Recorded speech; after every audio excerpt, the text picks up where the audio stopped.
क्या हम हमारे करीब करीब अनेक शहर ऐसे हैं जो किसी न किसी नदी के तट पे है। या तो शहर में से नदी गुजरती है, लेकिन काल क्रम में वो नदी एक प्रकार से तबाह हो गई। कभी कभी तो गंदी नाली बनी गुजरती है, लेकिन काल क्रम में वो नदी एक प्रकार से तबाह हो गई। कभी कभी तो गंदी नाली बन गई। या तो बारिश में पानी आता होगा तब वो नदी दिखती होगी, फिर नदी नजर नहीं आती। हमें इस नदी के प्रति एक बहुत संवेदनशील अप्रोच अपनाना चाहिए। आज जब पूरी दुनिया पानी के संकट की चर्चा करती है, आज जब सारी दुनिया ग्लोबल वार्मिंग, क्लाइमेट चेंज की चर्चा करती है, और हम हमारे नगर की नदी की परवाह ही न करें, उस नदी को संभालना, उस नदी को संवारना, उस नदी के महात्म्य को समझना, समझाना, ये अगर न करें तो फिर हम कैसे गौरव कर सकते हैं? क्या हम एक काम कर सकते हैं? हर वर्ष 7 दिन के लिए जब भी आपकी सुविधा हो, नदी उत्सव मनाएं। नदी उत्सव मना करके पूरे नगर को उसमें जोड़े। उसमें सफाई का काम हो सकता है, नदी का, नदी के इतिहास के संबंध में कुछ बातें हो सकती हैं, नदी के तट पर हुई घटनाओं को लेकर के बातें हो सकती हैं, नदी का गुणगान करने वाली बातें हो सकती हैं। कभी नदी के तट पर जाकर के कुछ समारोह हो सकते हैं, कुछ कवि सम्मेलन हो सकते हैं। यानी नदी को केंद्र में, नगर के विकास की यात्रा में नदी को फिर एक बार जीवंत स्थान, जहां नदी है वहां, इसको हमने हल्का फुल्का नहीं छोड़ा। आप देखिए, आपके नगर में एक नई जान आ है, नया उत्साह है। नदी का महत्व कैसे बढ़े, इसके लिए हमने करना चाहिए।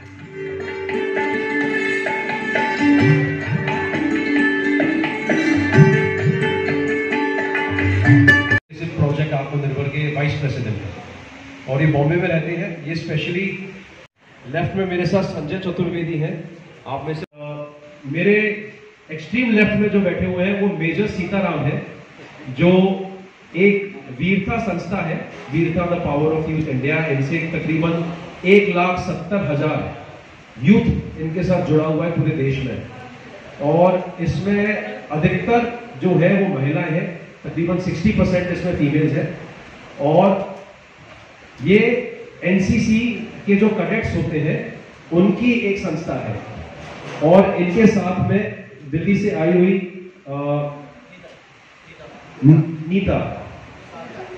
निधा जी भी आई है, जो एक योगा ट्रेनर भी है और वीरता के साथ में जुड़ी हुई है, और भी इनकी टीम है। अब मैं आपको ब्रीफली जो हमारा जो कार्यक्रम है अगले 6 और 7 का यमुना छठ जो हम उत्सव बना रहे हैं, आप लोगों ने सभी ने देखा कि अभी जो शॉर्ट वीडियो में जो हमारे देश के प्रधानमंत्री ने एक पिछले साल मेयर्स कॉन्फ्रेंस में 17 दिसंबर 2021 बनारस में उन्होंने एक बहुत महत्वपूर्ण मैसेज दिया था नदियों के ऊपर। भारत सरकार नदी उत्सव भी बना रही है।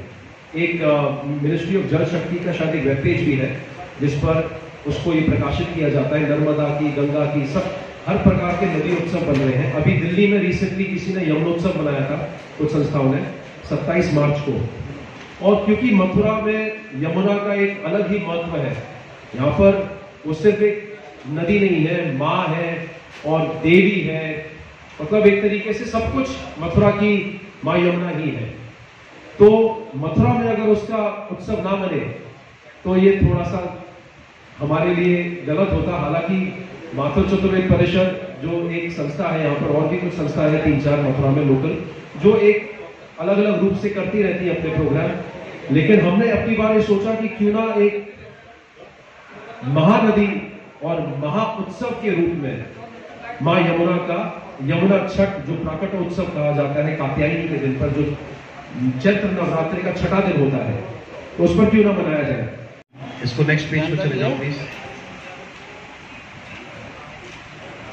कौन? Next page. ठीक है।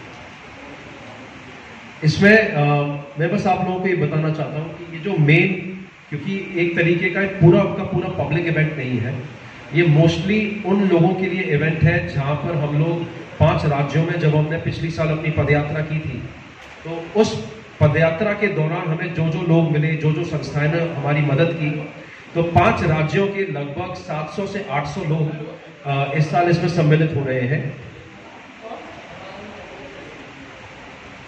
ये शायद आप लोगों ने गलत खोला हुआ है। मैंने जो पेज, जो एप्लीकेशन, श्याला चट्टी, राना चट्टी, खरादी, बरकोट, चामी, लाखा मंडल, नैनबाग, जूडो, विकास नगर, देहरादून, पोंटा साहिब, आपका घोड़ो पीपली, बदरखा, बागपत, कैराना, दिल्ली, मुजफ्फरनगर, गाजियाबाद, नोएडा, जेबर, दंगौर, मानागढ़ी, वृंदावन से भी बिहारवन और फिर मथुरा से 28 ब्लॉक से ये लोग आ रहे हैं। Thank you. अगले साल से 28 कम से कम लोकेशनों पर मां यमुना का उत्सव बने, सिर्फ मथुरा में नहीं, यमुनोत्री से लेकर के ब्रज, और ब्रज से आगे हमारा यह संकल्प है कि प्रयाग तक जहां जहां मां यमुना बहती है, कम से कम नहीं तो 51 लोकेशंस पर मां यमुना का उत्सव अगले साल से बनना शुरू हो जाए। अब आप जैसे कि आगे चलेंगे, हमारा मेन जो कार्यक्रम है, थोड़ा सा नीचे स्क्रॉल करना, जब सारे गेस्ट आ जाते हैं 5 बजे से एक बहुत इंटरेस्टिंग चीज हो रही है, एक रंगमंच नाटक हो रहा है, एक स्वच्छ यमुना अभियान करके एक संस्था है दिल्ली की, वो आकर के वो नुक्कड़ नाटक करते हैं, अलग अलग जो सोशल जो विषय होते हैं उनके ऊपर, वो आकर के एक प्रस्तुति करेंगे, यमी और हम।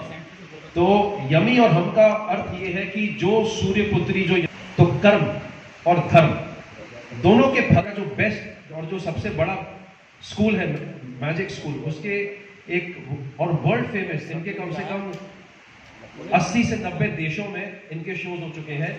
ये मैजिक शो करते हैं जादूगर राजकुमार। ये जो पोंटा साहिब में जो हरि यमुना संस्था है, हरि यमुना संस्था ने इनको भेजा है, तो एक मैजिक शो करेंगे, द आर्ट ऑफ मैजिक, जिसमें ये जो हमारे, जैसे कि श्री कृष्ण ने जो लीलाएं की थी, तो हमारे धर्म से रिलेटेड और क्या मैजिक को कर सकते हैं, जैसे गोवर्धन पर्वत कैसे उठाया, इन सब प्रकार की चीजें वो उसको मैजिक शो में उसको उसकी पेशकश करेंगे। उसके बाद में हमारी आरती होगी। आरती के बाद में पद्मश्री श्री डॉक्टर यल्ला वेंकटेश्वर राव, जो 1980 से तिरुपति बालाजी में बोर्ड मेंबर है, और इनको Guinness book of world record मिला हुआ है, 36 घंटे बिना पानी और बिना भोजन के इन्होंने मृदंग बजाया था तिरुपति बालाजी के मंदिर में। तो ये स्वयं आ रहे हैं अपने 11 एक पूरे एक टीम को साथ लेकर के, और ये एक बहुत अच्छी प्रस्तुति प्रेजेंट कर रहे हैं जो पहली बार रचाई गई है, जिसका नाम है यमुना कल्याणी। तो आरती के तुरंत बाद यमुना कल्याणी को डॉक्टर यल्ला, पद्मश्री डॉक्टर यल्ला राव इसको प्रेजेंट करेंगे, और इसमें 11 प्रकार के इंस्ट्रूमेंट्स होंगे। उसके साथ ही देश का प्रथम दिव्यांग योग हम लोग करने के लिए जा रहे हैं, जिसके लिए वीरता की टीम आई है और इनके वॉलंटियर्स आए हैं। तो हम लोग वात्सल्य ग्राम का जो वशिष्ठम, जो उनका स्कूल है जहाँ पर दिव्यांग बच्चे रहते हैं, हम उन दिव्यांग बच्चों को यमुना के घाट, और वो भी प्रथम, ऐसे तो भद्रा और तपी भी है, बट प्रथम सूर्यपुत्री यमी है मां यमुना। तो सूर्यपुत्री का सूर्य नमस्कार और दिव्यांग योग की एक छोटी सी प्रस्तुति होगी, जिससे कि पूरे देश भर में हम एक मैसेज, पूरी दुनिया में मैसेज दे पाए कि दिव्यांग योग अगर कभी शुरू हुआ तो वो मां यमुना के तट से शुरू हुआ। उसके बाद में हमारे मंचीय कार्यक्रम शुरू हो जाते हैं, जो बाहर से हमारे कुछ स्पेशल अतिथि आ रहे हैं, शारदा पीठ के शंकराचार्य जी आ रहे हैं, और भी कुछ मैं वीआईपी तो नहीं बोलूंगा, वीआईपी तो सिर्फ मां यमुना है, बट विशेष अतिथि हमारे उसमें आएंगे, और जिन लोगों ने हमारी मदद की थी उनका हम सम्मान करेंगे। उसके बाद में हमारा पूजन होगा मां यमुना का। उस पूजन में जो अलग रहेगा, सबसे अलग वो ये रहेगा कि हम हर साल, जैसे कि पिछले साल भी किया था, हम माँ यमुना का ही जल जो यमुनोत्री से आता है, हम उसी को माँ यमुना में अर्पण करते हैं। तो माँ यमुना का जल अभिषेक उसी के जल से जो वहां पर पवित्र है, लेकिन यहां पर आकर के हम ही लोगों के कारण वो दूषित हो गया है।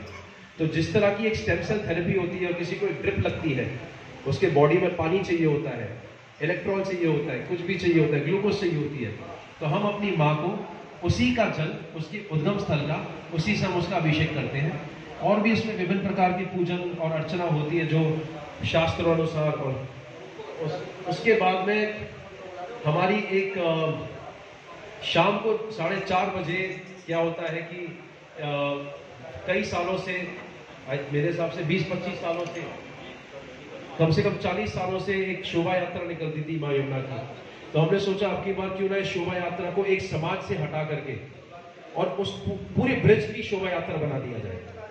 तो इसमें कुछ लोकल जन जागृति मंच मंडल है और ये मथुरा की ही है, और एक अखिल भारतीय नारी शक्ति संगठन है, एक हिंदू युवा वाहिनी है और एक कात्यायनी पीठ है वृंदावन का। तो ये कुछ अन्य प्रकार की और भी लोग हैं जिनके मैं सारे नाम नहीं ले पा रहा अभी, बट ये सब संस्थाएं मिलकर के अलग अलग जगहों पर हमारे साथ जुड़ेंगी और इस शोभा यात्रा को भव्य बनाने का हम लोग प्रयास करेंगे। शोभा यात्रा खत्म होने के बाद में आरती होगी और आरती के बाद में हमने सोचा कि क्यों ना ब्रज के ही बालक को बुलाया जाए। तो हेमंत ब्रजवासी, आप जैसे कि आप सबको पता है अब तो नेशनल है, मतलब सुपरस्टार है, तो हेमंत ब्रजवासी आते हैं वहां यमुना के प्रति, तो उसके लिए हमने इनको इनवाइट किया है। इसी से हमारा प्रोग्राम खत्म होता है और हम सभी लोगों को 8 तारीख को फिर यहां से विदा करेंगे। कोशिश है, एक प्रयास है जन जागरूकता का। हम इस चीज को 2 कारणों के लिए कर रहे हैं। एक, मां यमुना की आवाज बनने के लिए, और 2, उनसे क्षमा मांगने के लिए कि अगर जो स्वयं श्री कृष्ण की पटरानी है, जो स्वयं यम की जुड़वा बहन है, शनि की बड़ी बहन है, सूर्य की पुत्री है, और हम अगर उसको ऐसे देख करके उसके लिए अगर आवाज भी नहीं उठाए तो क्षमा मांगनी तो बनती है। कृष्ण कॉन्सेप्ट एडवेंचर, मैं हमारी टीम के साथ यमुना महानदी यमुना महोत्सव में श्री रंजीत चतुर्वेदी जी के प्लान में सम्मिलित हुए हैं। मैं इनसे पिछले 1-2 महीने पहले मिला था और उनके इस प्लान के लिए हमने स्टार्ट करा। हम इस प्रोजेक्ट में सारी तकनीकी समस्याओं और उसके सोल्यूशन के लिए कार्य कर रहे हैं। मैं और हमारी टीम इस प्रोजेक्ट के लिए पिछले 2 महीने से कार्य कर रही है। हम इसकी पूरी जो तकनीकी सुझाव हैं और तकनीकी कार्यक्रम है उसके लिए हम लोग कार्य कर रहे हैं। हमारी टीम में यहाँ पर आलोक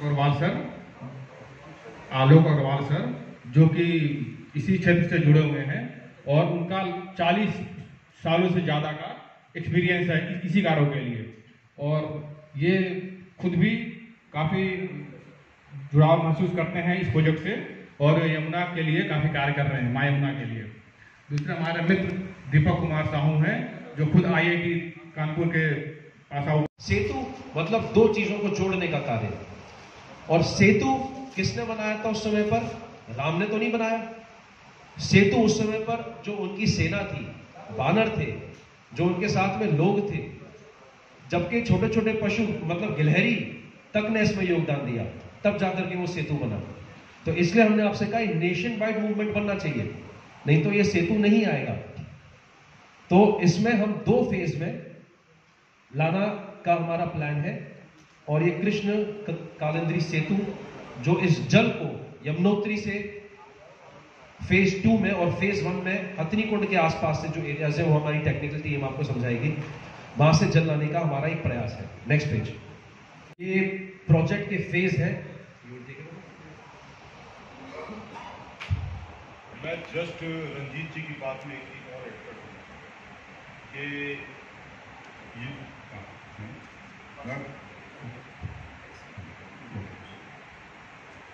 यमुना कलिंग पर्वत से निकली है, इसीलिए कालिंदी कहते हैं उसे।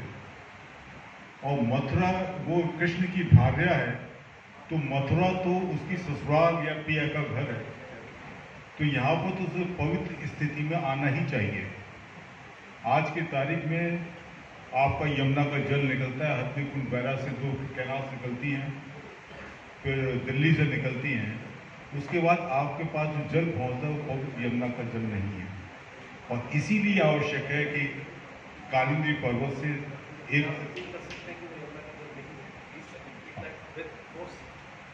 हाँ जी, एक्चुअली जब यमुना पहाड़ों से उतरकर नीचे आती है तो पौंडा साहब का हथनी कुंड बैराज है, हथनी कुंड बैराज से एक नहर ईस्ट यमुना कैनाल निकलती है जो यूपी में जाती है, दूसरी वेस्ट यमुना कैनाल निकलती है जो हरियाणा में जाती है। तो वर्चुअली सारा पानी यमुना का वहीं रह जाता है और उसके बाद जो मैंडेटरी है थोड़ा बहुत डिस्चार्ज वो छोड़ा जाता है। अभी मैं और गौरव वहाँ पर दीपक वहाँ पर गए थे, उस समय जो है हथनी कुंड पर यमुना का सारा पानी इन दोनों नहरों में जा चुका था और नदी बिल्कुल सूखी हुई थी। आगे जाकर कुछ नाले मिलते हैं, कुछ नदियाँ मिलती हैं, कुछ पानी इकट्ठा होता है और वो जाकर फिर दिल्ली में Agra 1 lakh litre per day के हिसाब से की है, सिर्फ 1 लाख लीटर डे। और उसका अगर आपको एक आइडिया चाहिए कितना होता है, वो 5 टैंकर पानी है, 5 टैंकर पानी। आप देखते होंगे अक्सर एक रोड को साफ करने के लिए 2-2, 3-3 टैंकर पानी को निकाल दिया जाता है। आप एक पाइप को देखेंगे फट जाती है तो उसमें से एक टैंकर पानी तो मेरे हिसाब से 1 घंटे में निकल जाता होगा। तो हम केवल 1 लाख लीटर 5 टैंकर डेली पानी लाने का हमारा प्रयोजन है। Next slide please. अब इसका रूट क्या रहेगा?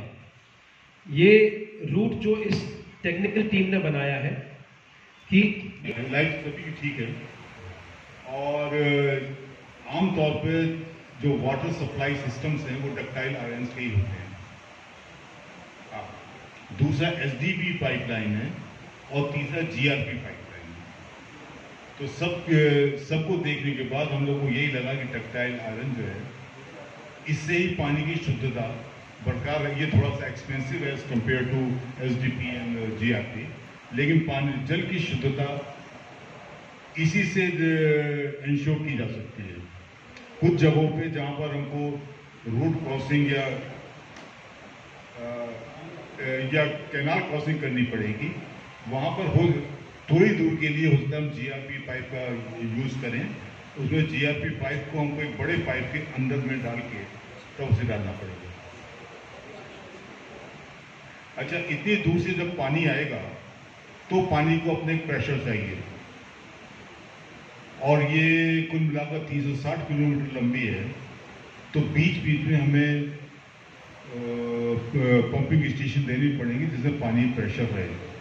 अभी हम लोगों ने प्रीलिमिनरी एस्टिमेट किया है तो हमारे हिसाब से 12 पंपिंग स्टेशन होने चाहिए।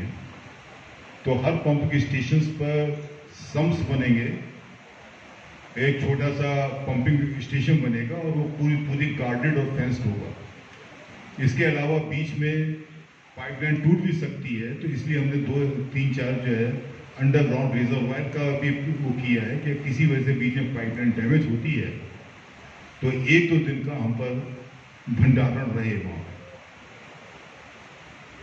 कैसे उस जल को लेकर के उसको कैसे शो करें, तो एक हमने कलश का प्लान किया है। उस कलश में जल इकट्ठा होगा और उस कलश में से बाहर बहेगा और उस कलश में से एक माँ यमुना की एक प्रतिमा निकले। और नेक्स्ट स्लाइड पर जाएंगे आप, तो ये आपका उस प्रकार का एक 3D व्यू है जो हमारी प्लानिंग है कि श्रद्धालु लोग जा सकते हैं जिससे कि उनको तकलीफ ना हो। श्रद्धालु लोग जाकर के माँ यमुना की परिक्रमा दे सकते हैं, मूर्ति की परिक्रमा देने के बाद में उनका जल का पान कर सकते हैं।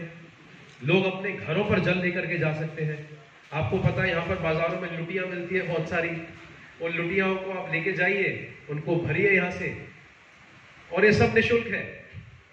इसका कोई चार्ज नहीं होगा। सर्वे होगा, डिजाइन होगा, पीएम उसमें प्रोजेक्ट मैनेजमेंट कंसल्टेंट लगेंगे, फिर लैंड और लैंड का यूज के राइट्स हमको चाहिए, जो जहां से पानी को जल को लिया जाएगा वहां पर जो योजना तैयार होगी उसके लिए, और जो पाइपलाइन का पूरा जो उसका कॉस्ट है, जो पंपिंग स्टेशन बनेंगे, जो आपके घाट का जो हमने आपको एक चित्र दिखाया, कॉन्सेप्ट वेंचर्स ने तो इसको 20 करोड़ किया था, हमने उसको 5 करोड़ कम कर दिया, क्योंकि हमें बहुत शुभ नीचे नंबर चाहिए थे। हम उसमें कम में कर लेंगे, कुछ लोग कुछ अपनी जेब से भी तो दे देंगे, सारा पब्लिक से। तो इसका एस्टैब्लिशमेंट, इसकी ऑडिट होगी, बाकायदा पब्लिक ऑडिट होगी इस फंड की। ये हमारे पास फंड नहीं आएगा, ये फंड जो मैं आपको अभी लास्ट में बताऊंगा।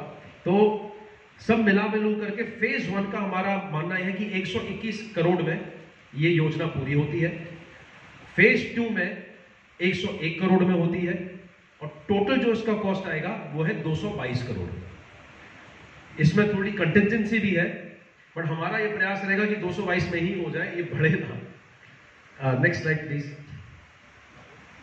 इसमें समय कितना लगेगा?